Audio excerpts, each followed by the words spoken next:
صباح الفل، صباح الهنا، صباح العسل يا حبايب قلبي. اللي بيشوف الفيديو ده بالليل مساء الفل عليك يا جميل، واللي بيشوف الفيديو ده الصبح صباح الفل عليك. عاملين ايه؟ وحشتوني من كل قلبي. الفيسبوك بتاعي مروه العزب عربي ومروه العزب انجلش. عايزه اقول لكم ان اي حد عايز يعرض مشكله عنده على اليوتيوب عندي يكتب لي على الواتساب على الرقم ده 010 164 625 6207. بحبكم جدا، ربنا ما يحرمني منكم يا رب العالمين. يا سمسمة نعم. قول لهم اعملوا لايك، اعملوا لايك. اشتركوا في قناة مامي، قناة مامي. اشتركوا في قناة مامي لو سمحتوا. سمعت. بحبكم قوي. حبيتهم قوي. انا اسامة حسام حافظ. انا سمعت سمعت. بصي الساعة دي. بصوا الساعة دي يا جماعة، وريلهم الساعة، ايه قول لهم كل سنة وانتم طيبين. الساعة. قول لهم اعملوا لايك. قول لهم الساعة. طب قول لهم اعملوا لايك. ماشي. قول لهم. شيلي زيزة دي ادوسهاش. شيلي. طب قول لهم صباح الفل. طب قول لهم صباح الفل. تعالى اهو. لا لا لا، الفيديو ده على فكرة يا جماعة أسامة هو اللي طالع عشان يكلمكم. يلا قول لهم اللي انتوا عايزه. ها الساعة هو طلع لكم، بقول لكم الساعة. طب تعالى قول لهم صباح الخير. الكرسي ايه؟ سخن. الكرسي ايه؟ سخن.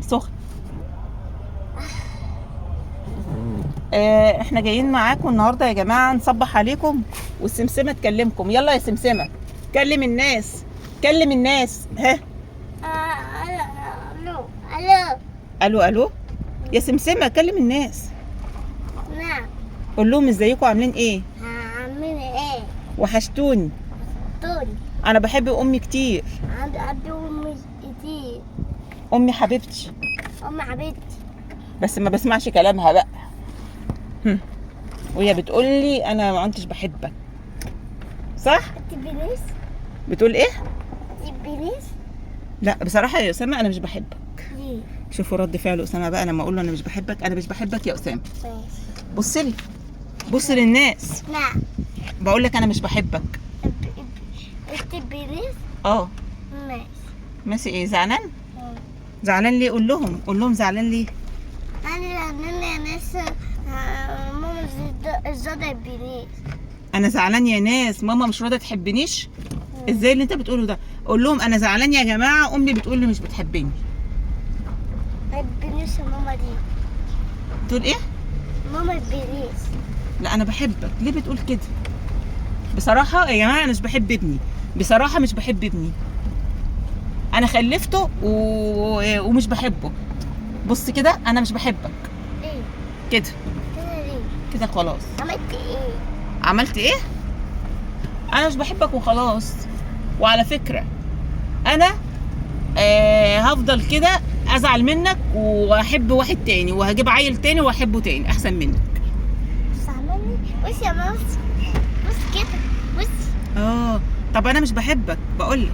بص يا ماما، بص يا ماما، بص كده. طب انا مش بحبك. ماشي ايه زعلان؟ زعلان.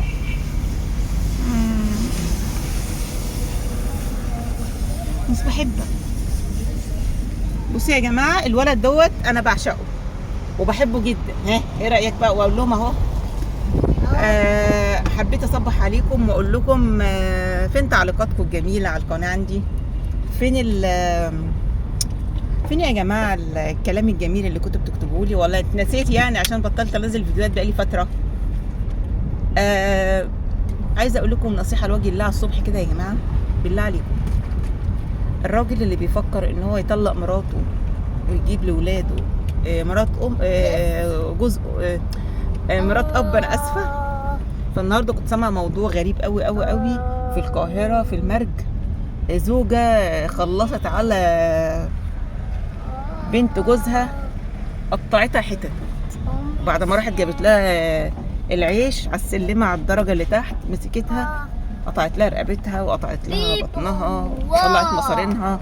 ادي مرات الاب. فطبعا مش كل مرات الاب يعني، بس اللي قادر يعيش مع مراته بما يرضي الله وما يطلقهاش. يا ريت يا جماعه بعد اذنكم حاولوا ان انتم تعيشوا، حاولوا ان انتوا تعيشوا. بالنسبه بقى لطلاق الست من جوزها، احيانا بتبقى الست ايه شايفه ان هو ده الحل، بس لو قادره تكملي وتعيشي عشان خاطر عيالك كملي بجد والله. صباح الفل عليكم، بحبكم قوي، ربنا ما يحرمني منكم. الطلاق مش حلو يا جماعه والله العظيم، الطلاق عمره ما كان حلو. باي باي.